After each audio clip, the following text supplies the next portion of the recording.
আজ সিজারের হার বাংলাদেশে 99%-এর কাছাকাছি। স্বাভাবিক প্রসব যদি বাড়ে, প্রসবের হার বাড়লে সিজারের ব্যবসা কমে যায়। ওই যে বলে না, বাঁশের থেকে কঞ্চি মোটা হইলে বাঁশটা রুগ্ন হইয়া যায়। এমসিএস সার্ভিস হুয়ের সংজ্ঞা মতো এমসিএস সার্ভিস বলতে maternal and child health care, antenatal, postnatal, সাধারণ রোগের চিকিৎসা, ইপিআই কার্যক্রম সহ ফ্যামিলি প্ল্যানিং হইল লাস্ট একটা অপশান। এই লাস্ট অপশানের নামে ডিপার্টমেন্ট পরিবার পরিকল্পনা অধিদপ্তরের নামে অধীনে এমসিএস সার্ভিস দেওয়ার কারণে আমরা যে ভুল করি, জনগণ যে বিভ্রান্ত হয় তা না। আজিমপুর ম্যাটারনিটিতে একটা ডেলিভারি রুগী মা রাস্তায় ম্যাটারনিটির বাউন্ডারির ভিতরে যাই প্রসব করছে। হওয়ার পর এটা পত্রিকায় আসছে।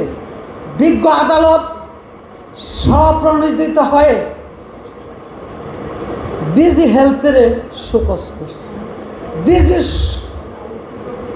হেলথ এসে হাইকোর্টে বলে, মহামান্য আদালত কোর্ট, আজিমপুর ম্যাটারনিটি তো আমি ডিজি হেলথের আন্ডারে না, এটা ডিজি ফ্যামিলি প্ল্যানিংয়ের আন্ডারে, ফ্যামিলি প্ল্যানিংয়ের আন্ডারে। বুঝতে পেরেছেন? অর্থাৎ মহামান্য আদালতও জানে পরিবার পরিকল্পনা অধিদপ্তরের অধীনে আবার এমসিএস সার্ভিস দেয় কীভাবে। তো যা হোক, মহামান্য আল্লাহ যেহেতু বাঁচিয়ে রেখেছেন, ডিপ্লোমা ছাড়াই যেহেতু ডিপ্লোমা নিয়োগ পূর্ব 18 মাস এবং নিয়োগ পরবর্তী 18 মাস ইকুয়াল টু ডিপ্লোমার সমমানের ট্রেনিং নিয়ে ট্রেনিংকে মূল্যায়ন করে মহামান্য হাইকোর্ট যেহেতু আমাদেরকে 10ম গ্রেডের 2য় শ্রেণীর পদমর্যাদায় উন্নীত করেছে এবং আমাদের কাঙ্ক্ষিত সেই আইনের দ্বারা সৃষ্ট পদেই আবার ফিরিয়ে নিয়েছে। পরিবার কল্যাণ পরিদর্শিকা নামের দেশীয় সার্ভিস এটা বাতিল করেছে, পরিবর্তন করেছে। সেহেতু এই রায় বাস্তবায়নের জন্য শেষ রক্তবিন্দু দিয়ে হলো চেষ্টা করে, নো কম্প্রোমাইজ। আমার শুধু আপনাদের আর আমার জন্য নয়, আজ সিজারের হার বাংলাদেশে 99%-এর কাছাকাছি। স্বাভাবিক প্রসব যদি বাড়ে, প্রসবের হার বাড়লে সিজারের ব্যবসা কমে যায়। মোনালিসা হেভি ফ্লো 15 পিস প্যাকেটের সাথে 8 পিসের একটি প্যাকেট একদম ফ্রি। বেসরকারি হাসপাতালগুলোর যদি আপনি ইনকামের সোর্স দেখেন, ওই সিজার ডেলিভারি তাদের আয়ের উৎস।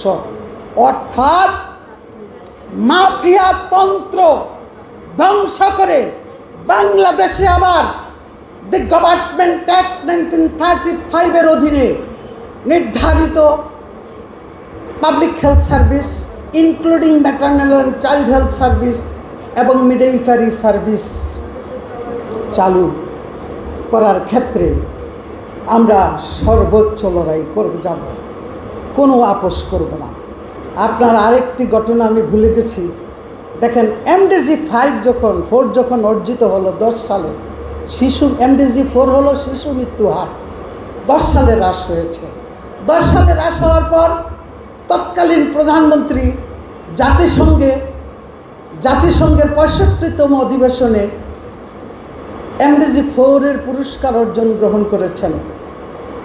আর তখন 2015 সালের মধ্যে মাতৃমৃত্যু হার কমিয়ে আনার জন্য আরও অতিরিক্ত, অর্থাৎ অ্যাডিশনাল আরও অতিরিক্ত 3000 মিডওয়াইফসকে ট্রেনিং দেওয়ার জন্য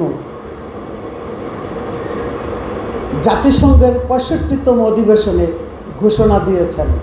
তাহলে বলুন তো, এদেশে 1960 সাল থেকে আমরা ছাড়া আর এদেশে কেউ কি মিডওয়াইফারি সার্ভিস দিয়েছে?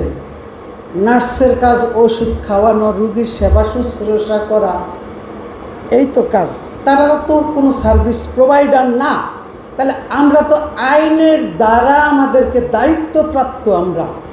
তাহলে বলেন, ফ্যামিলি প্ল্যানিং আইনের অধীনে, নার্সেস অ্যাক্টের অধীনে পরিবার পরিকল্পনা অধিদপ্তরের আওতায় যেখানে এমসিএস সার্ভিস বা মিডওয়াইফারি সার্ভিস দেওয়া হয়, তাহলে সেই সার্ভিসটা, সেই মিডওয়াইফ ট্রেনিংটা সেবা পরিদপ্তরের আওতায় গেল কেন? কিভাবে গেল?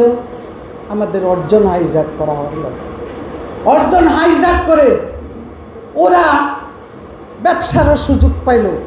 3000 সাধারণ মেয়েকে ট্রেনিং দেওয়ার 10 নম্বর গ্রেডে একটা নতুন মিডওয়াইফ নামের একটা দায়ী নামের একটা পদ সৃষ্টি করছে।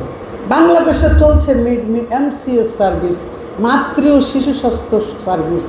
হুয়ের মতে এই সার্ভিস প্যাকেজে মিডওয়াইফের কাজ শুধু 2টা হাত দিয়া ডেলিভারি করা আর গর্ভকালীন সেবা করা। একটা ট্যাবলেট লেখার ক্ষমতা তার নাই।